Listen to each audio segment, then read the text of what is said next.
کا جائزہ لیا اور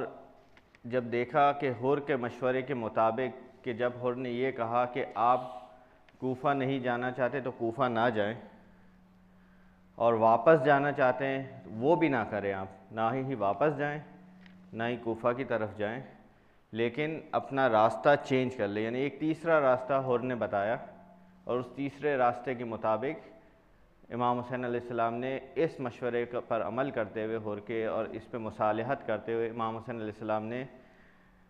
ارادہ کیا کہ اب یہ قافلہ جو ہے امام حسین علیہ السلام کا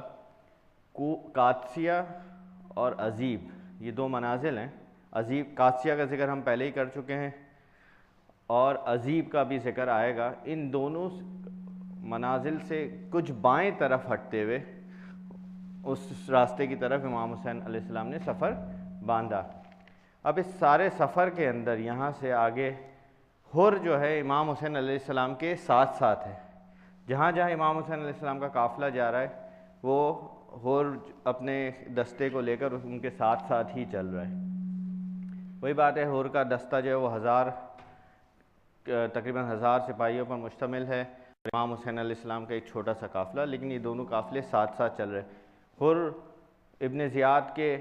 حکم کے مطابق امام حسین علیہ السلام کو گرفتار کر کے کوفہ لے جانا چاہتا ہے، لیکن امام حسین علیہ السلام نے بڑے سخت لفظوں میں اس کو کہہ دیا تھا کہ تم مجھے خدا کی قسم گرفتار نہیں کر سکتے، تم مجھے گرفتار نہیں کر سکتے۔ اور حر کو یہ اندازہ ہو چکا تھا کہ امام حسین علیہ السلام جو ہے وہ موت کے لیے اور شہادت کے لیے پابند ہو چکے ہیں، وہ اب اس سے اپنا ارادہ نہیں بدلنے والے۔ جب اس طرح کی کیفیت آ گئی تو حر نے بھی سوچا کہ اب امام حسین علیہ السلام کو اور زیادہ زور نہیں دیا جا سکے اس سچویشن کے اندر۔ راستے میں حر اور امام حسین علیہ السلام کے درمیان جو ہے گفتگو کا سلسلہ جاری ہے، ان میں مکالمہ ہو رہا ہے آپس میں۔ حر علیہ السلام، اس لیے میں کہہ رہا ہوں کہ یقیناً شہادت کی منزل کے بعد جو ہے حر جو ہے علیہ السلام کی منزل پر تو فائز ہو گئے تھے، اس وقت ان کے دل میں چینج تو آ رہا تھا، لیکن ابھی مکمل طور پر وہ امام حسین علیہ السلام کی طرف یا ان کی جانب گامزن نہیں ہوا تھا۔ اب حر علیہ السلام نے امام حسین علیہ السلام سے مکالمے کا ابتدا کی اور کہا کہ میں آپ کو خدا کا واسطہ دیتا ہوں کہ آپ اپنی زندگی پر رحم کریں، اور اگر آپ نے جنگ کی تو یقیناً آپ قتل ہوں گے اور تباہ ہو جائیں گے یا ہلاک کر دیے جائیں گے۔ یعنی اب اس کے لہجے میں جو ہے، حر کے لہجے میں ایک گڑ گڑاہٹ آ گئی ہے، ایک لجاجت آ گئی کہ وہ یہ چاہتا نہیں ہے کہ امام حسین علیہ السلام کو کوئی غزن بھی پہنچے، یعنی کوئی نقصان پہنچے، تو اس نے گڑ گڑا کر ایک التجا کے انداز میں امام حسین علیہ السلام نے کہا کہ میں آپ کو خدا کا واسطہ دیتا ہوں کہ آپ اپنی زندگی پر رحم کریں، اگر آپ نے جنگ کی تو یقیناً آپ قتل ہوں گے یا ہلاک کر دیے جائیں گے۔ حضرت امام حسین علیہ السلام نے فرمایا، کیا تم مجھے موت سے ڈراتے ہو، اور کیا تم اس سے زیادہ کچھ کر سکتے ہو کہ مجھے قتل کر دو؟ اس کے بعد امام حسین علیہ السلام نے ایک شعر پڑھا تھا جس کا مضمون کچھ اس طرح سے تھا، اس شعر کا، کہ میں اپنے ارادے پر قائم رہوں گا، یعنی شہادت کے منصب پر مجھے فائز ہونا ہے، میں اس پہ قائم ہوں، اس میں اب کوئی تبدیلی نہیں آنی ہے، اور موت ایک جوان مرد کے لیے کوئی آر و ننگ نہیں ہے جبکہ اس کی نیت میں سچائی ہو اور دین حق پر رہتے ہوئے جہاد کر رہا ہوں۔ یعنی امام حسین علیہ السلام میسج دے رہے ہیں کہ موت کے لیے میں تیار ہوں، شہادت کے لیے میں تیار ہوں، اس سے میں اب اپنے ارادے کو تبدیل نہیں کرنے والا ہوں، اب جو تمہارا ارادہ ہے وہ تم کرتے رہو، جو میرا ارادہ ہے اس پہ میں قائم رہوں گا۔ اس کے بعد امام حسین علیہ السلام کا قافلہ اور آگے بڑھتا ہے، بہزا کی منزل پہ پہنچتا ہے۔ بہزا کی منزل پہ بھی امام حسین علیہ السلام نے اپنے قافلے والوں سے بھی خطاب کیا اور حر کے دستے کو بھی جو ہے مخاطب کیا ہے۔ کچھ جگہوں پر امام حسین علیہ السلام نے صرف اپنے قافلے کو مخاطب کیا، کچھ جگہوں پر جو ہے امام حسین علیہ السلام نے حر کے دستے کو بھی مخاطب کر کے گفتگو کی ہے، اور اس گفتگو میں امام حسین علیہ السلام نے ایک بادشاہ اور رعایا کا ذکر کیا، یعنی اس بادشاہ کا ذکر کیا کہ جو حرام کھاتا ہے یا جو اللہ تعالیٰ کے بتائے ہوئے اصولوں کے مطابق نہیں چلتا بلکہ اس کے اگینسٹ ہو جاتا ہے، یا پیغمبر اسلام کے بتائے ہوئے پیغام کے مطابق نہیں چلتا یا اس سے آگے پیچھے ہو جاتا ہے. اور اس کی رعایا کے بارے میں ذکر کیا کہ جو رعایا ایسے بادشاہ کا ساتھ دیتی ہے تو اس کا انجام بھی وہی ہوتا ہے جو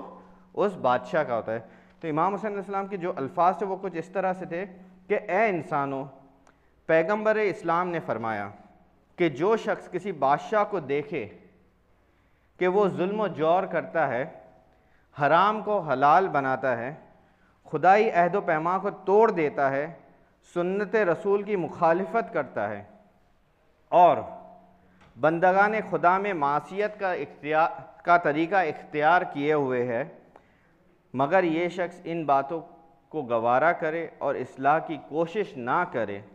اور اپنے قول اور اپنے عمل سے، تو وہ مستحق ہوگا اس بات کا کہ اللہ اس کو بھی اسی بادشاہ کے درجے پر فائز کرے اور اسی بادشاہ کے درجے میں اس کا حساب کرے. یعنی یہ بتا رہے کہ جو ظلم کا ساتھ دے گا اس کا حساب بھی اسی طرح ہوگا جو ظلم کرنے والا ہے، اس میں کوئی تبدیلی نہیں آنی. یعنی کہنے کا مقصد یہ کہ یعنی اس قوم کی حالت نہیں بدلتی جب تک وہ قوم خود نہ چاہے کہ اپنی حالت بدلے. تو یہ سچویشن اس وقت تھی. ایک درود بھیجیے بر محمد والے محمد. اس کے بعد جو میں نے بتایا کہ عزیب کی جو منزل تھی جہاں سے امام حسین علیہ السلام بائیں طرف کا راستہ لے کر چلے تھے، امام حسین علیہ السلام کا قافلہ جو ہے عزیب کے مقام پر پہنچتا ہے اور عزیب کے مقام پر کوفہ سے آنے والے 5 افراد جو ہے امام حسین علیہ السلام کے قافلے میں شامل ہوتے. یہ ایک اہم واقعہ تھا جو اس وقت پیش آیا تھا. واقعہ کچھ اس طرح سے تھا کہ کوفے میں اب بھی کچھ لوگ ایسے تھے کہ جن کا دل چاہتا تھا کہ وہ امام حسین علیہ السلام کے ساتھ شامل ہو اور ان کی نصرت کریں اور ان کی مدد کریں. تو یہ 5 افراد جو ہے، اب کوفہ میں یا قادسیہ کے مقام پر حالات اس طرح تھے کہ وہاں ناکہ بندی کر دی گئی تھی. حکومت کی طرف سے یہ اعلان کر دیا گیا تھا کہ جو ابن زیاد کے خلاف جائے گا اس کو گرفتار کر لیا جائے. لیکن یہ 5 افراد جو تھے وہ بچتے بچاتے کسی طریقے سے امام حسین علیہ السلام کے قافلے تک پہنچ گئے اور اس میں شامل بھی ہو گئے. اس موقع پر حر علیہ السلام نے ان 5 افراد کو گرفتار کرنا چاہا، کیونکہ اس کا کہنا یہ تھا کہ یہ 5 افراد آپ کے قافلے میں شامل نہیں ہے، تو آپ ان کو اپنے قافلے میں شامل نہیں کر سکتے، بلکہ اس کو میں گرفتار کر کے دوبارہ کوفہ بھیجوں گا. اس وقت بھی امام حسین علیہ السلام نے ایک سخت لہجہ استعمال کیا اور انہوں نے کہا کہ یہ لوگ میری نصرت اور میری مدد کے لیے آئے ہیں، تم ان کو گرفتار نہیں کر سکتے. امام حسین علیہ السلام کا یہ سخت لہجہ دیکھا تو حر نے پھر جو ہے اور کوئی قدم آگے نہ بڑھایا اور اس نے بیک فٹ پہ یا پیچھے رہنے پہ اپنی بھائی. اب اس کے بعد جو ہے ان افراد سے جب ملاقات ہوئی امام حسین علیہ السلام کی تو امام حسین علیہ السلام نے ان سے بھی جو ہے کوفہ کے حالات معلوم کیے. حالات جو انہوں نے بتائے وہ تقریباً ویسے ہی تھے جو ان کو پچھلی منازل پہ معلوم ہو چکے تھے، لیکن ان لوگوں نے خاص طور پر جناب قیس ابن مسہر سداوی یا سدادی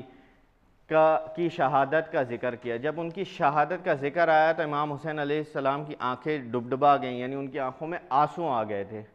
اور انہوں نے روتے ہوئے قرآن کی اس آیت کو پڑھا تھا جس کا ترجمہ کچھ اس طرح سے ہے کہ کچھ وہ ہیں جنہوں نے اپنا وعدہ پورا کر دیا اور کچھ وہ ہیں کہ جو کہ انتظار کر رہے ہیں کہ کب اس وعدے کی تکمیل عمل میں آئے. یعنی امام ان لوگوں کا ذکر کر رہے ہیں کہ جو اب تک شہید ہو چکے ہیں، جیسے جناب مسلم بن عقیل، جناب ہانی ابن عروہ، جناب قیس ابن مسہر سداوی، ان سب کا ذکر کر رہے ہیں کہ ان لوگوں نے اپنا کام کر دیا ہے. اور اس کے بعد انہوں نے اپنا ذکر کیا اور اپنے قافلے والوں کا ذکر کیا کہ جو اپنی قربانی آگے جا کر پیش کرنے والے تھے. تو امام حسین علیہ السلام نے ان دونوں لوگوں کو، دونوں قسم کے لوگوں کو جو پہلے شہید ہو چکے ہیں، جو آگے شہید ہو چکے ہیں، ان کے درجے سے آگاہ کر دیا کہ ان کا درجہ کیا ہوگا. ایک درود بھیجیے بر محمد والے محمد صلی اللہ علیہ وسلم.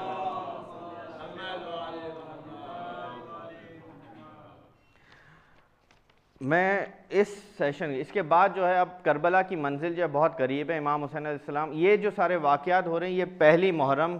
سن 61 ہجری کے واقعات ہے، جس میں حر کا دستہ امام حسین علیہ السلام کا قافلہ جو ہے وہ آگے بڑھ رہا ہے. کل انشاءاللہ 2 محرم 61 ہجری کو جب امام حسین علیہ السلام نے کربلا کی سرزمین پر قدم رکھا تو وہاں تک کے حالات کا ذکر کریں گے، اور اس کے بعد جیسا کہ ہم نے کہا تھا کہ تمام شہداء جو ہے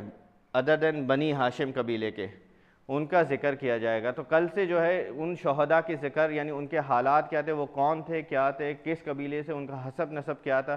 تو ان سے متعلق ساری انفارمیشن پہ ہم تھوڑی گفتگو اسٹارٹ کریں گے، اور کوشش کریں گے کہ ان سیشنز کے اینڈ تک ان کو سب کو کور کیا جائے۔ ایک درود بھیجیے بر محمد والے محمد صلی اللہ علیہ وسلم۔ ایک نظم ہے، نظم کہہ لیں یا اس کو مرثیہ کہہ لیں، یہ میری نظر سے گزری تھی،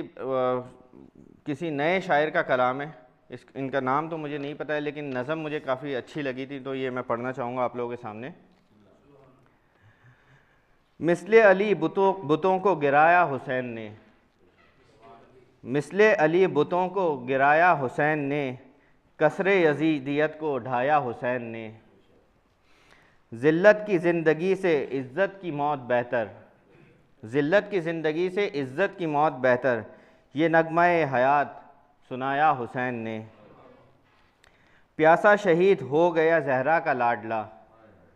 پیاسا شہید ہو گیا زہرا کا لاڈلا، پانی کا قطرہ ایک نہ پایا حسین نے۔ سیراب کر کے لشکر حر کو خدا گواہ، انسانیت کا رتبہ بڑھایا حسین نے۔ اصغر کے گلے اور علی اکبر کے جگر سے،